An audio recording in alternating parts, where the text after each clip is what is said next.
Hello everyone, welcome to another concept of GST, that is the definition of adjudicating authority as per section 2 subsection 4.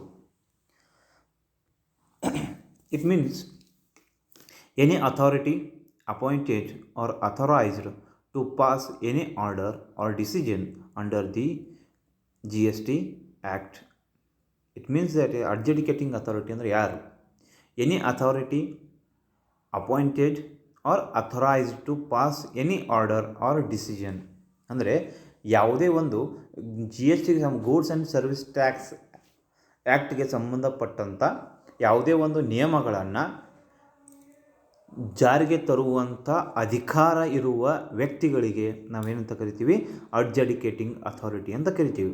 But it does not include, ಅಂದರೆ ಇದರಲ್ಲಿ ಯಾರು ಬರೋದಿಲ್ಲ. Adjudicating ಅಂತೇಳಿ ನಾವು ಯಾರನ್ನು ಕರೆಯೋದಿಲ್ಲ.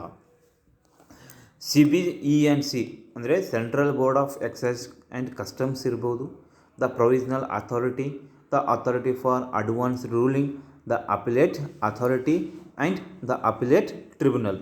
ಈ ವ್ಯಕ್ತಿಗಳು ಅಥವಾ ಈ ಮಂಡಳದಲ್ಲಿರುವಂಥ ವ್ಯಕ್ತಿಗಳನ್ನು ನಾವು ಅಡ್ಜುಡಿಕೇಟಿಂಗ್ ಅಥಾರಿಟಿ ಅಂತ ಕರೆಯೋದಿಲ್ಲ.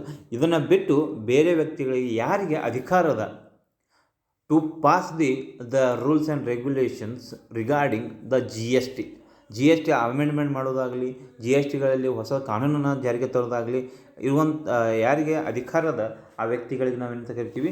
ಅಡ್ಜುಡಿಕೇಟಿಂಗ್ ಅಥಾರಿಟಿ ಅಂತೇಳಿ ಕರಿತೀವಿ. In simple words, adjudicating authority means the officers who have been vested with some judicial powers. ನೋಡಿ, ಯಾವ ವ್ಯಕ್ತಿಗಳಿಗೆ ಕೆಲವೊಂದು ಏನು ವಿಶೇಷವಾದಂಥ ನಾವೇನು ಕೊಟ್ಟಿರ್ತೀವಿ? ಅಧಿಕಾರವನ್ನು ಕೊಟ್ಟಿರ್ತೀವಿ. To pass some rules, to frame some rules with tax matters. ಅಂದರೆ ಈ ತೆರಿಗೆಗೆ ಸಂಬಂಧಪಟ್ಟಂಥ ಕೆಲವೊಂದು ಹೊಸ ನಿಯಮಗಳನ್ನು ಜಾರಿಗೆ ತರಲಿಕ್ಕೆ ಕೆಲವೊಬ್ಬರಿಗೆ ಏನು ಮಾಡಿರ್ತೀವಿ? ವಿಶೇಷವಾದಂಥ ಅಧಿಕಾರವನ್ನು ಕೊಟ್ಟಿರ್ತೀವಿ. ಆ ವ್ಯಕ್ತಿಗಳಿಗೆ ಏನಂತ ಕರಿತೀವಿ? ಅಡ್ಜುಡಿಕೇಟಿಂಗ್ ಅಥಾರಿಟಿ ಅಂತ ಕರಿತೀವಿ. ಅದರಲ್ಲಿ ಯಾರು ಬರ್ತಾರೆ ಹಂಗಾದರೆ? ಹಿಯರ್ ಅಡ್ಜುಡಿಕೇಟಿಂಗ್ ಅಥಾರಿಟಿಯಲ್ಲಿ ಯಾರು ಬರ್ತಾರೆ ಅಂದರೆ principal commissioner of central tax. ಅಂದರೆ ಮೇನ್ ಕಮಿಷನರ್ ಯಾರು ಇರ್ತಾರಲ್ಲ ಆ ವ್ಯಕ್ತಿಗಳು ಸೆಂಟ್ರಲ್ ಟ್ಯಾಕ್ಸ್ ಅಥವಾ commissioner of central tax, joint commissioner of central tax or deputy commissioner of central tax, assistant commissioner of central tax ಯಾರು ಇರಬಹುದು ವ್ಯಕ್ತಿಗಳಲ್ಲಿ. ಇಲ್ಲಿ ಏನು 5 ಜನನ ಕೊಟ್ಟಿದ್ದೀವಿ, ಆ 5ರಲ್ಲಿ ಯಾರೂ ಕೂಡ ಇರಬಹುದು ಅಥವಾ 5 ಜನ ಇರಬಹುದು. ಅವ್ರನ್ನೆಲ್ಲ ನಾವೇನಂತ ಕರಿಬೇಕಾಗುತ್ತೆ? ಅಡ್ಜುಡಿಕೇಟಿಂಗ್ ಅಥಾರಿಟಿ ಅಂತ ಕರಿಬೇಕಾಗುತ್ತೆ. ಒಂದು ನೆನಪಿಟ್ಕೊಳ್ಬೇಕು, ಅಡ್ಜುಡಿಕೇಟಿಂಗ್ ಅಥಾರಿಟಿ ಅಂದರೆ ಯಾರು ಅಂದರೆ ಯಾವ ವ್ಯಕ್ತಿಗಳಿಗೆ ನಾವು ವಿಶೇಷವಾದಂಥ ಅಧಿಕಾರವನ್ನು ಕೊಟ್ಟಿರ್ತೀವಿ to pass to amend the tax related matters. ಅಂದರೆ ಕೆಲವೊಂದು ಟ್ಯಾಕ್ಸ್ ತೆರಿಗೆಗೆ ಸಂಬಂಧಪಟ್ಟಂಥ ಮ್ಯಾಟರ್ಸ್ ವಿಷಯಗಳೇನಿರ್ತವೆ ಅದನ್ನು ಜಾರಿಗೆ ತರಲಿಕ್ಕೆ ಅಥವಾ ನಿಯಮಗಳನ್ನ ಜಾರಿಗೆ ತರಲಿಕ್ಕೆ ಕೆಲವೊಂದು ವಿಶೇಷವಾದಂಥ ಅಧಿಕಾರವನ್ನು ಕೊಟ್ಟಿರೋಂಥ ವ್ಯಕ್ತಿಗಳಿಗೆ ನಾವೇನು ತೆಗೆಯಬೇಕಾಗುತ್ತೆ? ಇಲ್ಲಿ ಅಡ್ಜುಡಿಕೇಟಿಂಗ್ ಅಥಾರಿಟಿ ಅಂತೇಳಿ ಕರಿತೀವಿ. Next definition is agent. Who is to be called as agent? Section 2 subsection 5. Agent means a person including a factor, broker, commission agent, arhatiya, del creditor agent, an auctioneer or any other mercantile agent by whatever the name called, who carries on the business of supply or receipt of goods or services or both on behalf of another. In simple, the agent ಅಂತೇಳಿ ನಾವು ಯಾರನ್ನು ಕರಿತೀವಿ? Here, who carries on the business of supply or receipt of goods or services. ಅಂದರೆ ವಸ್ತುಗಳನ್ನು ಮಾರಾಟ ಮಾಡೋದಾಗಿರ್ಬೋದು, ಸೇವೆಗಳನ್ನು ಕೊಡೋದಾಗಿರ್ಬೋದು, ಅಥವಾ ವಸ್ತುಗಳನ್ನು ಕೊಂಡುಕೊಳ್ಳೋದಾಗಿರ್ಬೋದು, ಅಥವಾ ಸೇವೆಗಳನ್ನು ತಗೊಳ್ಳೋದಾಗಿರ್ಬೋದು, ಅಥವಾ ಎರಡೂ ಕೂಡ ಇರ್ಬೋದು. ವಸ್ತುಗಳು ಹಾಗೂ ಸೇವೆಗಳನ್ನು ಮಾರಾಟ ಮಾಡೋದಾಗಿರ್ಬೋದು ಅಥವಾ ತಗೊಳ್ಳೋದಾಗಿರ್ಬೋದು. ಆನ್ ಬಿಹಾಫ್ ಆಫ್ ಅನದರ್ ಅಂದ್ರೇನು? Actual the another is nothing but the principal or the manufacturer, the owner of the particular goods. ಯಾರು ಮಾಲೀಕರದಾರ ಅವರು ಬದಲಾಗಿ ಇವರೇ ಮಾಲೀಕರಂತೆ ಏನು ಮಾಡ್ತಾರೆ? ಇಲ್ಲಿ ತಮ್ಮ ವಸ್ತುಗಳನ್ನು ಅಥವಾ ಸೇವೆಗಳನ್ನು ತಗೊಳ್ಳೋದಾಗಲಿರ್ಬೋದು ಅಥವಾ ಮಾರಾಟ ಮಾಡೋದಾಗಲಿ ಮಾಡ್ತಿರ್ತಾರೆ. ಇಲ್ಲಿ ಏಜೆಂಟ್ ಅಂತೇಳಿ ಬೇರೆ ಬೇರೆ ಹೆಸರಿಂದ ಕರಿತೀವಿ ನಾವು. ಫ್ಯಾಕ್ಟರ್, ಇಲ್ಲಿ ಫ್ಯಾಕ್ಟರಿಂಗ್ ಕನ್ಸೆಪ್ಟಲ್ಲಿ ಬರ್ತದೆ ಫ್ಯಾಕ್ಟರ್ ಅಂತೇಳಿ. ಇವನ ಕೆಲಸ ಏನು ಅಂದರೆ, ಯಾವಾಗ ನಾವೇನು ಸಾಲವನ್ನು ಕೊಟ್ಟಿರ್ತೀವಿ ಆ ಸಾಲವನ್ನು ಏನು ಮಾಡೋದು, ಮರುಪಾವತಿ ಮಾಡ್ಕೊಳ್ಳೋದು ಮತ್ತೊಬ್ಬನ ಕಡೆಯಿಂದ. ಅದಕ್ಕಾಗಿ ಅವನೇನು ತೊಗೊಳ್ತಾನೆ, ಇಲ್ಲಿ ಕಮಿಷನ್ ತೊಗೊಳ್ತಾನೆ. ಆ ವ್ಯಕ್ತಿಗೆ ಅಂತ ಕರಿತೀವಿ ಫ್ಯಾಕ್ಟರ್ ಅಂತ ಕರಿತೀವಿ. ಫ್ಯಾಕ್ಟರಿಂಗ್ ಕನ್ಸೆಪ್ಟಲ್ಲಿ ಬರುತ್ತೆ. ಆಮೇಲೆ ಬ್ರೋಕರ್, ನಿಮ್ಗೆ ಗೊತ್ತದ, ಯಾವುದೇ ಒಂದು ಆ್ಯಕ್ಟಿವಿಟೀಸನ್ನು ಡೀಲ್ ಮಾಡ್ದ ಅಂತೀವಿ ಕೊಡ್ರಿ, ಆವಾಗ ಸಮ್ ಪರ್ಸಂಟೇಜ್ ಆಫ್ ಅವ್ನಿಗೇನು ಪರ್ಸಂಟೇಜ್ ಮನಿ ಅವನಿಗೆ ಹೋಗುತ್ತೆ. ದೆನ್ ಕಮಿಷನ್ ಏಜೆಂಟ್, ಈಗ ಯಾವುದೇ ಒಂದು ಕೆಲಸವನ್ನು ಅವ್ನು ಕಮಿಷನ್ ಬೇಸಿಸ್ ಮೇಲೆ ಮಾಡ್ತಿರ್ತಾರೆ. ಅದೇ ರೀತಿಯಾಗಿ ಅರ್ಹತೆ ಇರ್ಬೋದು, ಡೆಲ್ ಕ್ರೆಡರ್ ಏಜೆಂಟ್ ಇರ್ಬೋದು, ಇವರೆಲ್ಲ ಎಕ್ಸ್ಟ್ರಾ ಕಮಿಷನ್ನ ಪೇ ಮಾಡ್ತಿರ್ತಾರೆ, ತೊಗೊಳ್ತಿರ್ತಾರೆ. ಅದೇ ರೀತಿ ಅವನು ಆಕ್ಷನರ್ ಅಂದ್ರೇನು, ಈಗ ಬಿಡ್ಡಿಂಗೆಲ್ಲ ಇರ್ತದೆ ನೋಡ್ರಿ, ಆಕ್ಷನ್ ಮಾಡೋದು ಅಂದರೆ ಯುದ್ಧಾಂತ ವಸ್ತುಗೆ ಬೆಲೆಯನ್ನು ಹೆಚ್ಚಿಗೆ ಮಾರಾಟ ಮಾಡಿಸಿ ತಮಗೆ ಬೇಕಾಗುವಂಥ ಕಮಿಷನ್ನ ತೊಗೊಳ್ತಿರ್ತಾರೆ. And or any other mercantile agent, ಅಂದರೆ ಯಾವುದೇ ಒಂದು ಕೆಲಸವನ್ನು ಮಾಡಲಿಕ್ಕೆ ಅವನಿಗೆ ಏನು ಕೊಡಬೇಕಾಗುತ್ತೆ, ನಾವು ಕಮಿಷನನ್ನು ಕೊಡಲೇಬೇಕಾಗುತ್ತೆ. ಆ ವ್ಯಕ್ತಿಗಳನ್ನು ನಾವು ಬೇರೆ ಬೇರೆ ನೇಚರ್ ಆಫ್ ಟ್ರಾನ್ಸಾಕ್ಷನ್ಸಲ್ಲಿ, ಬೇರೆ ಬೇರೆ ರೀತಿಯಾದ ಚಟುವಟಿಕೆಗಳಲ್ಲಿ ಅವನಿಗೆ ಬೇರೆ ಬೇರೆ ಹೆಸರಿಂದ ಕರಿತೀವಿ. That is the definition of agent. Then normally if a person is acting on behalf of another person, he may be called as an agent. ನೋಡಿ, A person is acting on behalf of another ಅಂದರೆ ಮತ್ತೊಬ್ಬರ ಬದಲಾಗಿ ತಾನೇ ಮಾಲೀಕರಂತೆ ವರ್ತಿಸಿ ವಸ್ತುಗಳನ್ನು ಮಾರಾಟ ಮಾಡೋದಾಗಿರ್ಬೋದು, ವಸ್ತುಗಳನ್ನು ಕೊಂಡ್ಕೊಳ್ಳೋದಾಗಿರ್ಬೋದು ಮಾಡ್ತಿದ್ದ ಅಂದರೆ ಆ ವ್ಯಕ್ತಿಗೆ ಏನಂತ ಕರಿತೀವಿ, ಏಜೆಂಟ್ ಅಂತೇಳಿ ಕರಿತೀವಿ. An agent always works for his principle for A stipulated commission, ಅಂದರೆ ಒಂದು ನಿರ್ದಿಷ್ಟವಾದಂಥ ಕಮಿಷನ್ ಸಲುವಾಗಿ ಅವನು ಏನು ಮಾಡ್ತಾನೆ, ತಾನು ತನ್ನ ಮಾಲೀಕರ ಬದಲಾಗಿ ತಾನೇ ವ್ಯವಹಾರಗಳನ್ನ ನಡ್ಕೊಂಡಿರ್ತಾನೆ. ಆ ವ್ಯಕ್ತಿಗೆ ಅಂತ ಕರಿತೀವಿ ಏಜೆಂಟ್ ಅಂತೇಳಿ ಕರಿತೀವಿ. Gyan next very important term, aggregate turn over, section 2 subsection 6. The definition: aggregate value of all taxable supplies, exempt supplies, export of goods and services, and interstate supplies of a person having the same PAN to be computed on all India basis, exclude the taxes if any charged under CGST Act, SGST Act and IGST Act as case may be. Aggregate value ಅಂದರೆ ಏನು? Aggregate ವ್ಯಾಲ್ಯೂವನ್ನು ನಾವು ಯಾಕೆ ಕಂಡುಹಿಡಬೇಕು? Normally aggregate ವ್ಯಾಲ್ಯೂನ ನಾವು ಯಾಕೆ calculation ಮಾಡಬೇಕಂದ್ರೆ, to impose the tax. Here aggregate value is include all taxable supplies, ಯಾವುದೇ ಅದು, whether it may be goods or services, if it should be taxable in nature, all the transaction should be consider. ಯಾವುದು ತೆರಿಗೆ ಸಹಿತ ಇರ್ತದೆ ಅದನ್ನು ನಾವು ಏನು ಮಾಡಬೇಕಾಗುತ್ತೆ, ಇಲ್ಲಿ ತೊಗೊಳ್ಬೇಕಾಗುತ್ತೆ. ಎಕ್ಸಮ್ಟ್ ಸಪ್ಲೈಸ್ ಅಂದರೆ ಯಾವುದು ತೆರಿಗೆ ರಹಿತ ಇರ್ತದೆ ಅದನ್ನು ಕೂಡ ನಾವು ಇಲ್ಲಿ ಏನು ಮಾಡಬೇಕಾಗುತ್ತೆ, ತೊಗೊಳ್ಬೇಕಾಗುತ್ತೆ. Exempt supplies. Export of goods and services, ಯಾವುದನ್ನು ನಾವು ರಫ್ತು ಮಾಡ್ತಾಯಿದ್ದೀವಿ ಹೊರ ದೇಶಕ್ಕೆ ಅದನ್ನು ಕೂಡ ಇಲ್ಲಿ ಕನ್ಸಿಡರ್ ಮಾಡಬೇಕಾಗುತ್ತೆ. ಇಂಟರ್ಸ್ಟೇಟ್ ಸಪ್ಲೈಸ್ ಅಂದರೆ ಒಂದು ರಾಜ್ಯದಿಂದ ಮತ್ತೊಂದು ರಾಜ್ಯಕ್ಕೆ ಏನು ವಸ್ತುಗಳನ್ನು ಸೇವೆಗಳನ್ನು ವಿನಿಮಯ ಮಾಡ್ತಾಯಿದ್ದೀವಿಲ್ಲ ಅದನ್ನು ಕೂಡ ತೊಗೊಳ್ಬೇಕಾಗುತ್ತೆ.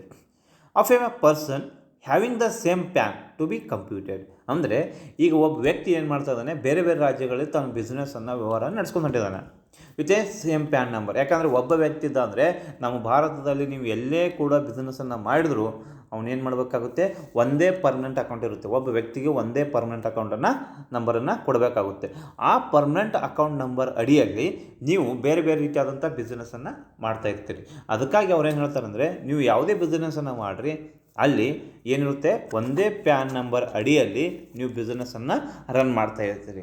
ಅದು ಟ್ಯಾಕ್ಸೇಬಲ್ ಸಪ್ಲೈ ಇರ್ಬೋದು, ಎಕ್ಸಮ್ಟೆಡ್ ಸಪ್ಲೈ ಇರ್ಬೋದು, ಎಕ್ಸ್ಪೋರ್ಟ್ ಇರ್ಬೋದು, ಅಥವಾ ಇಂಟರ್ಸ್ಟೇಟ್ ಸಪ್ಲೈ ಕೂಡ ಇರ್ಬೋದು. But it should be exclude the taxes if charged under the CGST Act. ಅಂದರೆ ಆ ವಸ್ತುಗಳ ಮೇಲೆ ಆಲ್ರೆಡಿ ಏನಾದರೂ CGST, SGST ಅಥವಾ IGST ಹಾಕಿದ್ರು ಅಂದರೆ ಅಷ್ಟು ಅಮೌಂಟನ್ನು ಇಲ್ಲಿ ಏನು ಮಾಡಬೇಕಾಗುತ್ತೆ, ನಾವು ಲೆಸ್ ಮಾಡಬೇಕಾಗುತ್ತೆ. That should be called as aggregate turnover. And aggregate turnover does not include, aggregate ಟರ್ನ್ ಓವರಲ್ಲಿ ನಾವು ಮತ್ತೊಂದು ಯಾವ ಸಪ್ಲೈನ ತೊಗೊಳಿಕ್ಕೆ ಬರೋದಿಲ್ಲ. The value of inward supply on which the tax is payable. ನೋಡಿರಿ, ಯಾವುದೇ ಇನ್ವರ್ಡ್ ಸಪ್ಲೈ ಇತ್ತು ಅಂದರೆ ಅದನ್ನು ತೊಗೊಳಿಕ್ಕೆ ಬರೋದಿಲ್ಲ. ಅದೇ ರೀತಿಯಾಗಿ on which the tax is payable by a person on reverse charge mechanism. Reverse charge mechanism ಅಂದರೆ ಏನು? On behalf of the supplier the recipient has to pay the tax to the government.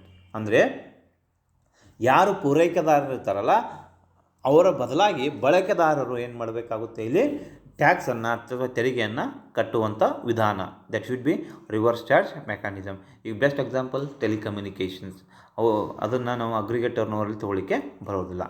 Then the aggregate turnover is relevant to a person to determine the threshold limit for registration. ಅಂದರೆ ಇದನ್ನು ನಾವು aggregate turn ಓವರನ್ನು ಇದು ಮಾಡುವಾಗ ನಾವು threshold ಲಿಮಿಟನ್ನು ಕೂಡ ನೋಡಬೇಕಾಗುತ್ತೆ. ಇಲ್ಲಿ threshold limit ಏನು? The special category States ಇತ್ತು ಅಂದರೆ 20 ಲ್ಯಾಕ್, ಮೊದಲು ಎಷ್ಟಿತ್ತು 10 ಲ್ಯಾಕ್ ಇತ್ತು, ಈಗ ಎಷ್ಟು ಮಾಡಿದ್ದಾರೆ 20 ಲ್ಯಾಕ್ ಮಾಡಿದ್ದಾರೆ. ಆ್ಯಂಡ್ ಅದರ್ ಸ್ಟೇಟ್ಸ್ ಎಷ್ಟದ 40 ಲ್ಯಾಕ್. ಅಂದರೆ ನಾರ್ತ್ ಈಸ್ಟ್ ಸ್ಟೇಟ್ಸ್ ಏನಿದೆ, ಈಗ ಸಿಕ್ಕಿಂ ಇರ್ಬೋದು, ಹಿಮಾಚಲ ಪ್ರದೇಶ ಇರ್ಬೋದು, ಮಿಜೋರಾಮ್ ಇರ್ಬೋದು, ಈ ರೀತಿಯಾದಂಥ ಕೆಲವೊಂದು ಏನು ಸ್ಟೇಟ್ಸ್ ಅದಲ್ಲ ಆ ಸ್ಟೇಟ್ಗೆ 20 ಲಕ್ಷಕ್ಕಿಂತ ಹೆಚ್ಚಿಗೆ ನಿಮ್ಮ ಟರ್ನ್ ಓವರ್ ಆಯಿತು ಅಂದರೆ ನೀವು ರಿಜಿಸ್ಟ್ರೇಷನ್ನ ಮಾಡಬೇಕು. ಉಳಿದಂಥ ಈ ಕರ್ನಾಟಕ, ಗುಜರಾತ್, ಮಧ್ಯಪ್ರದೇಶ ಇರ್ಬೋದು, ದಿಲ್ಲಿ ಇರ್ಬೋದು, ತಮಿಳುನಾಡು ಇರ್ಬೋದು, ಕೇರಳ ಇರ್ಬೋದು, ಈ ರೀತಿಯಂಥ ರಾಜ್ಯಗಳಲ್ಲಿ ನಮಗೆ ಎಷ್ಟದ 40 ಲ್ಯಾಕ್ ಅದ. 40 ಲ್ಯಾಕ್ಗಿಂತ ಹೆಚ್ಚಿಗೆ ನಿಮ್ಮ ಟರ್ನ್ ಓವರ್ ಆಯಿತು ಅಂದರೆ ಒಂದು ವರ್ಷಕ್ಕೆ, ಆವಾಗ ನೀವು ಕಂಪಲ್ಸರಿಯಾಗಿ GST ಅಂಡರಲ್ಲಿ ರಿಜಿಸ್ಟ್ರೇಷನ್ ಮಾಡಿಕೊಳ್ಳೇ ಬೇಕಾಗುತ್ತೆ. That is the aggregate turnover. Then the threshold limit for composition scheme. ಅಂದರೆ ಕಂಪೋಸಿಷನ್ ಸ್ಕೀಮ್ ಅಂದರೆ ಏನು? Either you have to go for the registration or the composition scheme. Composition scheme ಬಂದಾಗ ನಿಮಗೆ input tax credit facility ಸಿಗೋದಿಲ್ಲ. ಅಂದರೆ ಅವ್ರು ಏನು ಹೇಳ್ತಾರೆ ಅಂದರೆ, ನೀವು ಬೇರೆ ಬೇರೆ ರೀತಿಯಾದಂಥ ಬಿಸ್ನೆಸ್ಸನ್ನು ಮಾಡ್ತಾಯಿದ್ದೀರಿ ಒಂದೇ ಪ್ಯಾನ್ ನಂಬರ್ ಅಡಿಯಲ್ಲಿ. ಆ ವ್ಯಕ್ತಿಯ ಎಲ್ಲ ಬಿಸ್ನೆಸ್ ಟರ್ನ್ ಓವರ್ ಕೂಡಿ, ವಹಿವಾಟು ಕೂಡಿ 1,50,00,000ಕ್ಕಿಂತ ಕಡಿಮೆ ಇತ್ತು ಅಂದರೆ ಅವನು ಏನು ಮಾಡ್ಬೋದು, ಕಂಪೋಸಿಷನ್ ಸ್ಕೀಮಲ್ಲಿ ಹೋಗ್ಬೋದು. ಅದಕ್ಕೆ ನಾವೇನಂತ ಕರಿತೀವಿ, ಇಲ್ಲಿ ಕಂಪೋಸಿಷನ್ ಸ್ಕೀಮ್ ಅಂತ ಕರಿತೀವಿ. Then the total the threshold limit is to be 1,50,00,000. 1,50,00,000ಕ್ಕಿಂತ ಕಡಿಮೆ ಇರಬೇಕು. Total turnover belongs to all the business. Total ಏನು ನೀವು ಓದ್ಬೇ ವ್ಯಕ್ತಿ ಇದ್ದಾನೆ, ಆ ವ್ಯಕ್ತಿದು ಟೋಟಲ್ ಆ್ಯಕ್ಟಿವಿಟೀಸ್ ಏನಿದೆ, ಬಿಸ್ನೆಸ್ ಟ್ರಾನ್ಸಾಕ್ಷನ್ ಅದ, ಅದೆಷ್ಟು ಇರಬೇಕು, 1,50,00,000ಕ್ಕಿಂತ ಕಡಿಮೆ ಇರಬೇಕು. ಆವಾಗ ಮಾತ್ರ ನೀವು ಕಂಪೋಸಿಷನ್ ಸ್ಕೀಮಲ್ಲಿ ಅಥವಾ ಕಂಪೋಸಿಷನ್ ಸ್ಕೀಮನ್ನು ಆಪ್ಟ್ ಮಾಡ್ಕೊಳ್ಬೋದು. Next, the different kind of supplies is to be covered under aggregate turnover. First one taxable supply, second one is exempt supply. ಇಲ್ಲಿ ಟ್ಯಾಕ್ಸೇಬಲ್ ಸಪ್ಲೈ ಅಂದ್ರೇನು, ಯಾವುದೇ ನೇಚರ್ ಆಫ್ ಗೂಡ್ಸ್ ಅಥವಾ ಸರ್ವಿಸಸನ್ನು ನೀವು ತೊಗೊಂಡಾಗ ಅಲ್ಲೇನಾಗುತ್ತೆ, ಅದ್ರ ಮೇಲೆ ಟ್ಯಾಕ್ಸ್ ಬಿದ್ದಿರುತ್ತೆ. It may be 5%, 12%, 18%, 28%, right? That should be called as taxable supplies. Then exempt supplies. Exempt supplies ಬಂದಾಗ ಒಂದು ಸಪ್ಲೈಸ್ ಯಾವ ನಿಲ್ ರೇಟ್, ಅದ್ರ ಮೇಲೆ ಯಾವುದೇ ರೀತಿಯಾದಂಥ ಟ್ಯಾಕ್ಸ್ ಇಲ್ಲ. ಎರಡನೇದು wholly exempt from CGST, SGST and IGST. ಕೆಲವೊಂದು ಸಪ್ಲೈಸ್ ಮೇಲೆ ಏನಿರುತ್ತೆ ಅಂದರೆ ಯಾವುದೇ ರೀತಿಯಾದಂಥ ತೆರಿಗೆ ಇಲ್ಲ, ಅದು CGST ಇರ್ಬೋದು, SGST ಇರ್ಬೋದು, IGSTನೇ ಇರ್ಬೋದು. ದೆನ್ ಥರ್ಡ್ ಒನ್ ಏನು ಹೇಳ್ತೀವಿ ಅಂದರೆ supplies that are not taxable under the act, ಅಂದರೆ out of scope of the supply ಅಂತ ಕರಿತೀವಿ. ಈಗ ಆಲ್ಕೋಹಾಲ್ ಡ್ರಿಂಕ್ಸ್ ಇರ್ಬೋದು, ಅದೇ ರೀತಿಯಾಗಿ ಪೆಟ್ರೋಲಿಯಂ ಪ್ರಾಡಕ್ಟ್ಸ್ ಇರ್ಬೋದು, ಆ ರೀತಿಯಾದಂಥ ಬಿಸ್ನೆಸ್ ಇದ್ರೂ ಕೂಡ ತೊಗೊಳ್ಬೇಕಾಗುತ್ತೆ. Then export of goods or services or both. ನಾವು ಏನು ಹೊರದೇಶಕ್ಕೆ ಏನು ಎಕ್ಸ್ಪೋರ್ಟ್ ಮಾಡ್ತಾ ಇದ್ದೀವಿ ಅಥವಾ SEZಗೆ ಏನು ಕಳಿಸ್ತಾ ಇದ್ದೀವಲ್ಲ ಅದು ಕೂಡ, including zero rated supplies. This is the format for calculation of aggregate turnover. Particulars rupees inclusions, ಯಾವುದನ್ನು ನಾವು ತೊಗೊಳ್ಬೇಕು, ಯಾವುದನ್ನು ತೊಗೊಳ್ಬಾರ್ದು. Total value of all taxable supplies, goods or services. Total exempt supplies of goods or services. Next, value of all non taxable supplies of goods or services. Value of all goods or services exported including zero rated supplies. Next, supplies which are not taxable under this act, in bracket alcoholic liquor for women consumptions. Then interstate supply of goods or services. ಇದನ್ನೆಲ್ಲನೂ ಕೂಡ ನಾವು ತೊಗೊಳ್ಬೇಕಾಗುತ್ತೆ. Then ಯಾವುದು exclusion less ಯಾವ್ದು ಮಾಡಬೇಕು, taxes like CGST, SGST, UTGST, IGST. ಅಂದರೆ already ನೀವು ಏನಾದರೂ ಟ್ಯಾಕ್ಸನ್ನು ಪೇ ಮಾಡಿದ್ರಿ ಅಂದರೆ in the form of CGST, SGST, UTGST, IGST ಅಥವಾ ಅದರ್ ಸೆಸ್ ಯಾವುದಾದ್ರೂ ಇದು ಮಾಡಿದ್ದಂದರೆ ಅದು ಕೂಡ ತೊಗೊಳ್ಬೇಕು. Next one, value of supply of goods or services on which the tax is levied on reverse charge mechanism. Already ಹೇಳಿದೆ ನಿಮಗೆ, ಇನ್ವರ್ಡ್ ಸಪ್ಲೈ ಇತ್ತು ಅಂದರೆ ಅದ್ರ ಮೇಲೆ ನೀವು ಏನಾದರೂ ರಿವರ್ಸ್ ಚಾರ್ಜ್ ಮುಖಾಂತರ ನೀವೇನಾದರೂ ಪೇ ಮಾಡಿದ್ದೆ ಅಂದರೆ ಅದನ್ನು ಕೂಡ ನಾವು ತೊಗೊಳಿಕ್ಕೆ ಬರೋಂಗಿಲ್ಲ, ಲೆಸ್ ಮಾಡಬೇಕು. Value of inward supplies of goods or services, this is the formula and you have to by adjusting exclusions you will get the aggregate turnover. Illustration: the following details are available in respect of Ram Limited. Taxable value of goods 30,60,000, supply of exempted goods 3 lakh, supply goods to Mr. Mohan dealer in Delhi 5 lakh. Next, supply of goods to SEZ 1,50,000, supply of goods under reverse charge 1 lakh, inward supplies 4,20,000. Determine the aggregate turnover. See, taxable value of goods ಇದು inclusion 30,60,000. Supply of exempted goods 3 lakh, ಇದನ್ನು ಕೂಡ consider ಮಾಡಬೇಕಾಗುತ್ತೆ. Supply of goods to mister Mohan, ಇದು interested supply ಇರೋದ್ರಿಂದ ಇದನ್ನು ತೊಗೊಳ್ಬೇಕು. Supply of goods to SEZ, already ಹೇಳಿದೆ ನಿಮಗೆ ಎಕ್ಸ್ಪೋರ್ಟ್ ಆರ್ ಇಂಪೋರ್ಟ್ ಅಂತೇಳಿ, SEZ ಕೊಟ್ಟರು ಕೂಡ ಎಕ್ಸ್ಪೋರ್ಟ್ ಅಂತ ಕಂಟಿನ್ಯೂ ಮಾಡ್ತೀವಿ. ಇಲ್ಲಿ 1,50,000 ತೊಗೊಳ್ಬೇಕು. ಅದಾದ ನಂತರ ವ್ಯಾಲ್ಯೂ ಆಫ್ ಇನ್ವರ್ಡ್ ಸಪ್ಲೈಸ್ 4,20,000, ಇದನ್ನು ಲೆಸ್ ಮಾಡಬೇಕು. Supply of goods under reverse charge 1 lakh ಅದ, ಅದನ್ನು ಕೂಡ ನಾವು ಲೆಸ್ ಮಾಡಬೇಕಾಗುತ್ತೆ. ಇಲ್ಲಿ ತೊಗೊಳ್ಳಿಕ್ಕೆ ಬರೋದಿಲ್ಲ. ನೆಕ್ಸ್ಟ್ ನೋಡಿರಿ, supply 30,60,000, 3 lakh, 5 lakh, 1,50,000. Supply of goods under reverse charge ಇಲ್ಲಿ ಯಾಕೆ ತೊಗೊಳಿಕ್ಕೆ ಬರೋದಿಲ್ಲ ಅಂದರೆ, ರಿವರ್ಸ್ ಚಾರ್ಜ್ ಇತ್ತಂದರೆ ಎಕ್ಸ್ಕ್ಲೂಷನ್ನಲ್ಲಿ ಎಕ್ಸ್ಕ್ಲೂಷನಲ್ಲಿ ಏನು ಮಾಡ್ತೀವಿ ಅಂದರೆ ಇದಕ್ಕೆ ನಮ್ಮ ಅಗ್ರಿಗೇಟ್ ಟರ್ನೋವರಿಗೆ ಸಂಬಂಧಪಟ್ಟಿರೋದಿಲ್ಲ. ಯಾಕಂದರೆ ನಾವು ಟ್ಯಾಕ್ಸ್ ಕಟ್ಟಿರೋದಿಲ್ಲ, ಏನು ಮಾಡಿರ್ತಾರೆ ಕಸ್ಟಮರ್ ಪೇ ಮಾಡಿರ್ತಾರೆ, ಅದಕ್ಕಾಗಿ ಅದನ್ನು ನಾವು ಜೀರೋ ಅಂತ ತೋರಿಸ್ಬೇಕು. ಇಲ್ಲಿ ನೋಡಿರಿ, ಟ್ಯಾಕ್ಸೇಬಲ್ ವ್ಯಾಲ್ಯೂ ಆಫ್ ಗೂಡ್ಸ್ ತೊಗೊಂಡಿವಿ, ಸಪ್ಲೈ ಆಫ್ ಎಕ್ಸಮ್ಟೆಡ್ ತೊಗೊಂಡಿವಿ, supplied goods to mister Mohan ತೊಗೊಂಡಿದ್ವಿ, supply of goods to SEZ ತೊಗೊಂಡಿದ್ವಿ.